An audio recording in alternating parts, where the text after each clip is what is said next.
On va regarder un peu le code qui est fourni. Donc on va aller sur l'étape 1. Étape 1, Mastermind Console. J'ouvre le fichier SLN qui est donc le fichier de projet. Et on va aller voir un peu ce qu'il y a dedans. Donc, on a donc principalement un seul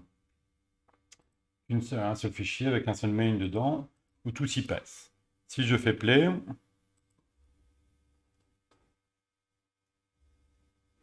qui démarre,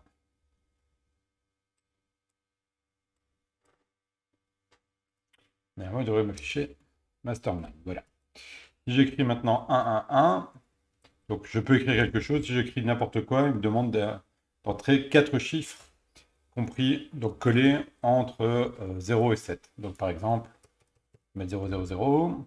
Il me dit qu'il y en a un qui est bien placé. Donc ça veut dire qu'il y a un 0. Et forcément, il est bien placé vu que je l'ai mis que 4 fois. Enfin, je l'ai mis 4 fois. Donc ici, je peux essayer de faire ça par exemple. Donc il y en a deux qui sont mal placés. Donc là, c'est le jeu de Mastermind. Donc ça veut dire qu'il y a un 1 et un 0. Vu qu'avant, il n'y avait un seul nombre bien placé. Maintenant, il y en a deux, forcément. Vu que j'ai rajouté que les 1, c'est ça. Et donc le 1 devrait être là, et un 0 devrait peut-être être là. Mais le 1, c'est sûr qu'il est là. Donc il y en a un qui est bien placé. Il me dit qu'il y en a deux qui sont mal placés. Donc ça veut dire qu'il y a un 2, un 0 et un 1. Le 1 est bien placé. Donc je vais essayer de faire comme ça. Forcément, le 2 est la bonne position. Je vais mettre 3. Donc je sais que le 0 maintenant est dans la dernière position. Et j'ai qu'à trouver le dernier chiffre. Voilà. Donc c'était 1, 2, 5, 0. OK. La combinaison qu'il fallait trouver. Ici, donc, on a... Donc, comment ça fonctionne? On a juste le console WriteLine Mastermind qui permet d'afficher le Mastermind. Ici, on a la solution, donc, la solution qui est les 4 entiers. Donc, ici, on va faire, en fait, dans cette partie-là, on va simplement mettre dans un tableau de solutions 4 entiers random, ce qu'on voit ici, ok, qui sont compris entre 0 et 7. Donc next 8, c'est toujours le maximum non compris. Donc entre 0 et 7. Et donc ici, on va voir ce qu'il faut. Ok. Donc ce qu'il faut, c'est-à-dire une solution. Donc 4 nombres entre 0 et 7 dans le tableau d'entier. Ici, on a donc est fini, c'est tant que. Donc, on a une grosse boucle ici qui dit tant que c'est pas fini. Donc, vous voyez qu'elle est très très grande cette boucle, il y a beaucoup de lignes dedans. Tant que c'est pas fini, on va continuer. Vu que c'est false, non false, quand c'est faux, ça devient vrai. Quand c'est vrai, ça devient faux. Donc, ici, tant que non faux, donc tant que vrai, on peut continuer. Donc, ici, on va continuer. On va voir un petit peu, donc par exemple ici, tchouk, voilà, est fini va être mis à vrai ou à faux en fonction du nombre NB found well placed. Donc c'est est-ce que c'est bien placé.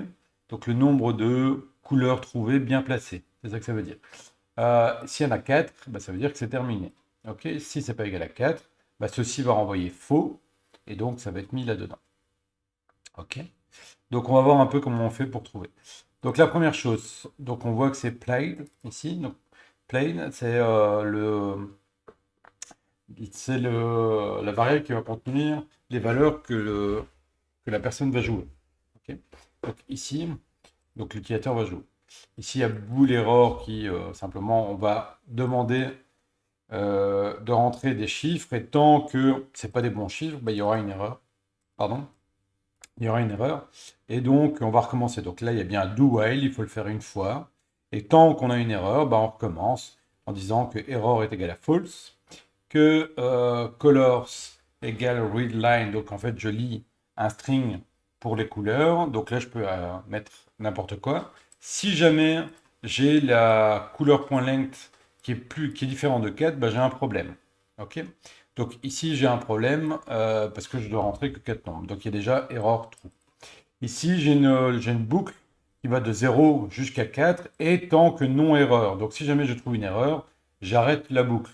Donc soit je vais jusqu'à 4 et donc là la boucle va s'arrêter, soit il y a une erreur et la boucle s'arrête aussi. Donc remarquez que si j'ai mis donc, quelque chose qui est plus grand, donc une chaîne de caractères qui est plus grande, donc par exemple ceci, directement ça me montre une erreur. Donc ça on peut aussi le voir en mettant un point d'arrêt ici, par exemple. On demande de débugger. Je fais play. Yep. Là, je peux écrire quelque chose. J'en mets 5, par exemple. Voilà. Et ici, j'arrive, colors. Donc, colors doit être égal à 1, 1, 1. Et colors length, il me dit c'est 5. Et donc, si je viens ici, j'avance. Error est bien mis à vrai.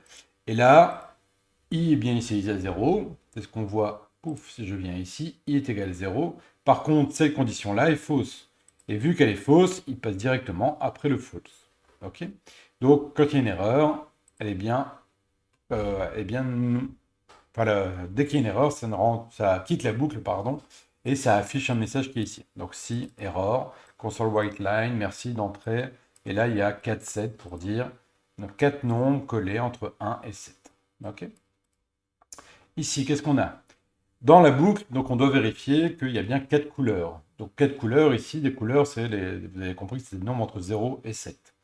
Char.isDigit color, donc ça permet, donc c'est pas moi qui ai écrit cette méthode, c'est dans la classe char, vous avez une méthode, donc si on regarde ça, voilà, une méthode qui indique si le code, donc le caractère à la position i, donc un caractère, est catégorisé comme un nombre décimal.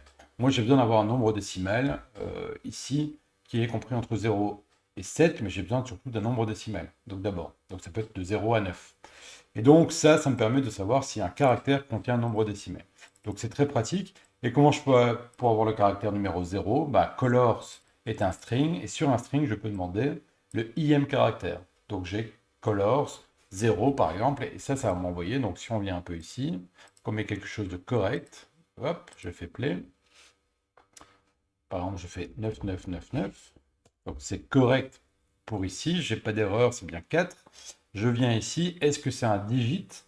Donc ici, si je fais color i, si je regarde un peu ce que ça donne, normalement il devrait me dire, s'il veut bien, voilà, color c'est 999.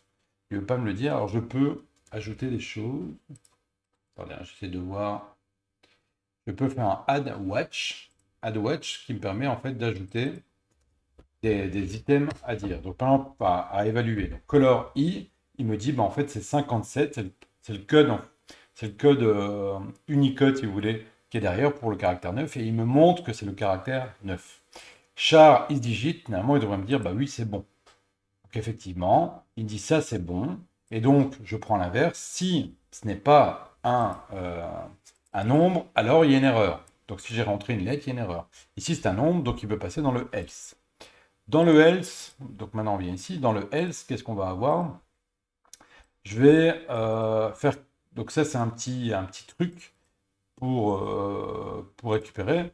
Donc ici, si vous avez le caractère 1, et que je vais récupérer la valeur 1, donc on a un char c qui est égal à 1, et je vais récupérer un entier c qui est égal à, pardon, un entier ic, je vais mettre pour entier c, integer c. Je veux 1. Comment je peux faire? Il suffit de prendre C. Derrière, en fait, il y a un nombre, c'est le caractère, et il faut savoir qu'ils sont tous bien triés. Et donc, ici, on peut simplement demander de faire la valeur de 1 moins la valeur de 0. Et ici, on peut peut-être aller voir justement ce que ça donne. Hop, vous allez voir dans la mémoire. Si je fais play, je pense que ça devrait aller. Un moment. Ah, il est arrivé derrière, voilà. Donc si je fais... Voilà. 999. Et là, il s'arrête derrière ici. Il est sur C, et C vaut 57. Pardon, non, c'est pas ça. Ah, il ne l'affiche pas ici. C'est quand même embêtant. Je vais mettre C, montre-moi. Donc c'est 49. Vous voyez qu'en fait, 49 plus 8, ça fait bien 57. Donc dans la table des caractères UTF-8, qu'importe en fait vraiment cette table, ils sont bien tous triés. Donc le 0 sera 48. Donc si je fais ici, montre-moi un peu la valeur de 0, il va me dire c'est 48. Donc si je fais 49 moins 48, ça donne bien 1. Et donc si je fais ça, j'avance, je viens ici et je fais un IC. C'est quoi la valeur de IC? C'est bien 1. Donc ça c'est une manière de faire, et c'est ce qu'on fait ici. Donc on prend la couleur à telle position, la position I, le premier d'abord, donc en 0, et on fait moins 0 pour récupérer le nombre en fait qui est derrière. Peut-être, je ne sais pas si ça existe, mais get numeric value serait peut-être mieux en fait. Voilà, ça transforme carrément en double précision. Pas sûr que ce soit vraiment utile, mais il y a moyen de faire ça aussi. Donc ici, si on fait 5 par exemple, et je mets ça dans un entier, C. Donc lui, il n'est pas content parce que c'est un entier. On va essayer de transformer ça. Donc c'est un double, pardon. Et j'essaie de le mettre en entier. Et donc c'est une autre manière de le faire qui est peut-être plus propre d'ailleurs que ce que j'ai fait. C'est pas grave, vous changez le code si vous voulez. On va pas travailler vraiment là-dessus ici. Du moment que vous comprenez mon code. Ok. 7, 7, 7, 7. Ici, si je viens ici, c'est vaut combien? Donc ça n'existe plus. On peut supprimer. Delete watch. Et c'est vaut 5. Donc ça fonctionne bien aussi. Donc on aurait pu utiliser ça ici plutôt que faire un moins 0. Ok. Mais bon, vous allez avoir ce genre de code un peu partout dans du C, du C++, du Java, etc. Donc ici, color. Donc une fois que j'ai récupéré le premier élément, je vérifie. Si jamais il est plus petit que 0 ou plus grand que 7, bah alors il y a une erreur. Sinon, je le mets dans mon tableau à la telle position. Donc la position I. Donc je vous rappelle que j'ai un tableau de 4 éléments qui va contenir ça. Si vous n'êtes pas à l'aise avec tout ça, il faut faire des dessins. Donc un petit tableau, j'ai ma solution, mon tableau. Tant qu'il y a une erreur, donc je suis tombé sur une erreur, soit les nombres sont plus grands, j'ai mis 999 ou 888, il y a un problème, ou alors j'ai mis plus de nombres, etc. Il y aura toujours erreur qui sera mise à trou, et donc on va recommencer. D'accord? Une fois qu'on a fini cette boucle, ça veut dire qu'on a dans Play, ici, on a un... Hop, je suis arrivé. On a un tableau qui contient 4 valeurs qui sont correctes, donc qui sont entre 0 et 7. Et maintenant, on va devoir les comparer. Alors pour faire ça, j'ai utilisé deux tableaux qui sont en plus, donc solution copy et played copy. Donc solution copy, c'est une copie de solution. Et comment on fait ça? Avec la méthode clone qui permet de cloner un tableau, c'est-à-dire le recopier, et pas recopier, enfin ici c'est vraiment recopier. Okay, donc on recopie euh, ce tableau-là dans un autre tableau. Donc j'ai un nouveau tableau qui contient les mêmes valeurs. Ici, played, clone, bah c'est pareil, j'ai copié la valeur. Alors pourquoi j'ai fait ça? Simplement parce que j'ai besoin de compter le nombre d'éléments bien placés, et c'est ce qu'on va faire ici, et puis le nombre d'éléments moins bien placés, donc qui sont corrects, mais pas bien placés. Et pour faire ça, je vais d'abord faire une passe, ce qu'on a ici, pour trouver ceux qui sont bien placés. Et ceux qui sont bien placés, je vais les oublier, je vais les enlever. Comme ça, en fait, je vais dans la deuxième partie regarder ce qui reste dans les deux. Et donc, je vais donc dans les deux, donc dans la solution et play, et je vais dire, bah voilà, il reste encore à 4 à trouver, par exemple, et tu as mis un 4, mais forcément, vu qu'il n'a pas été pris dans cette boucle-là, eh bien, il est mal placé. Donc, c'est ce qu'on va faire ici. Donc, qu'est-ce qu'on fait? Ici, on doit regarder le nombre d'éléments bien placés. Donc, on va regarder i qui va de 0 à 4, et on va regarder la même position dans les deux tableaux. Donc, si solution et play sont exactement, donc au même indice, sont égaux, ça veut dire qu'on a trouvé quelque chose de bien placé. Donc, NB found well placed, on fait plus 1. OK? Et qu'est-ce qu'on va faire juste après? Ben justement, on va supprimer. Donc dans solution copy et play copy, on va supprimer. Alors comment on supprime? On met moins 1 ici et moins 2. Pourquoi mettre ces valeurs-là? Parce que ce sont des valeurs en dehors de 0 et 7. Et je mets moins 1 et moins 2 pour être sûr que de 1, ben, elles ne font pas partie du tableau, parce qu'elles ne sont pas entre 0 et 7. Et comme ça, quand je vais comparer les deux autres ici, je suis sûr que moins 1 ne sera pas égal à moins 2. Donc c'est deux éléments que j'ai retirés, ok, des tableaux. Et maintenant que j'ai trouvé le nombre d'éléments bien placés, donc ça on a trouvé le nombre d'éléments, soit ils sont tous bien placés, donc il y a des moins 1 partout dans solution et des moins 2 partout dans la copie, dans play, copie, pardon. Je vais essayer, donc s'il y a des moins 1 partout, bah, j'ai simplement trouvé. Et donc ici, bah, il va me renvoyer 0, il n'y a rien du tout. Pas renvoyer, il va jamais faire de plus dans NB found badly placed. Donc tout ce qui est mal placé, il ne va jamais faire plus 1. Et donc ici, il va afficher qu'il y en a bien 4 qui sont bien placés et 0 qui sont mal placés. Et fini sera vrai. S'il y en a au moins un qui n'a pas été mis à -1, une position, ce qu'on va faire, c'est, on part de solution copie, on prend un élément, on pourrait regarder s'il est différent de 1, ce serait pas mal en fait, mais si on ne le fait pas, on prend un élément, et on va comparer avec chaque élément qui est dans play copy. Alors pourquoi on utilise ça? Simplement, donc les copies, simplement parce que justement, ici, on a été les modifier pour être sûr de ne pas retomber sur, on prend un élément, et on va comparer sur l'élément qui est en dessous, ou le reprendre deux fois, etc. Ok. Euh, donc ici, solution copie égale play copy i. Donc remarquez que ici j'ai un J qui va parcourir tout le tableau de solution et j'ai le i qui va parcourir tout le tableau de play, donc tout ce qui est joué. Ok. Et donc je vais comparer ces deux éléments. Alors, je peux peut-être faire un petit dessin rapidement pour que ce soit vraiment clair.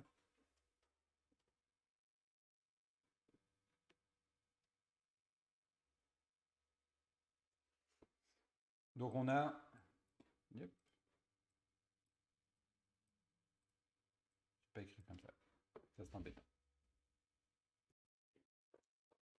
On a donc un tableau, yep, de, ça y est, 4 positions. Yep, je vais retirer à l'intérieur. 4 positions. 1, 2, 3, 4. Et dedans, on va avoir par exemple la bonne solution qui serait 1, 2, 3, 5. Voilà. Donc ça, c'est solution. Et played, ce qui est joué. OK. Et played, imaginons que j'ai 1, que j'ai 3, 4 et 6. Voilà, j'ai joué ça. Alors comment ça fonctionne l'algo? Bah, l'idée c'est quoi? C'est déjà de, on va faire une copie ici. Okay. Solution copie. Il y a 4 éléments. 1, 2, 3, 5. Pour ne pas changer le tableau directement de solution. Je vais recopier ça aussi, ici. Donc play copy.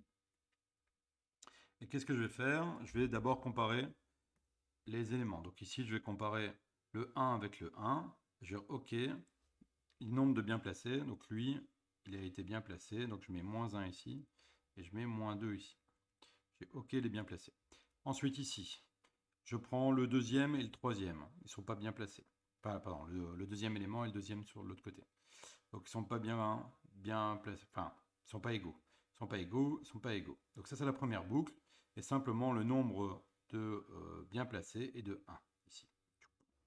Ensuite, ceux qui sont mal placés, hop, ici, on va les regarder. On va regarder un élément. Donc on va prendre le premier élément. Donc ici, c'est -1. C'est peut-être pas très intéressant. On va prendre plutôt le -2 ici. Et on va le comparer à chaque élément du tableau. OK. Et donc, ici, on va essayer de trouver s'il y a un élément. Donc, 2 et -2 ne sont pas égaux. Après, 2 et 3 ne sont pas égaux. 4 et 2 et 4 ne sont pas égaux. Et 6 n'est pas égal. Donc, on ne fait rien. On va faire la même chose pour l'élément juste à côté. Voilà. 2. Et on va prendre l'élément qui est juste à côté. 3. Et 3, maintenant, on va vérifier qu'il n'est pas égal à un des 3 qui est ici. Si jamais il est égal, on va le changer. Donc par exemple ici, l'algo va d'abord comparer avec le premier, il va dire non, c'est pas égal, puis il va arriver là-dessus. Ah oui, ça c'est égal. Donc le nombre de mal placés, c'est 1 pour l'instant, il va ajouter. Et puis ici, il va mettre -1 en disant celui-là c'est bon, j'ai déjà dit qu'il était mal placé. Et il va mettre -2 ici. Ok. Il met -2. En disant c'est bon, j'ai déjà mal placé. Enfin, j'ai déjà noté que c'était mal placé.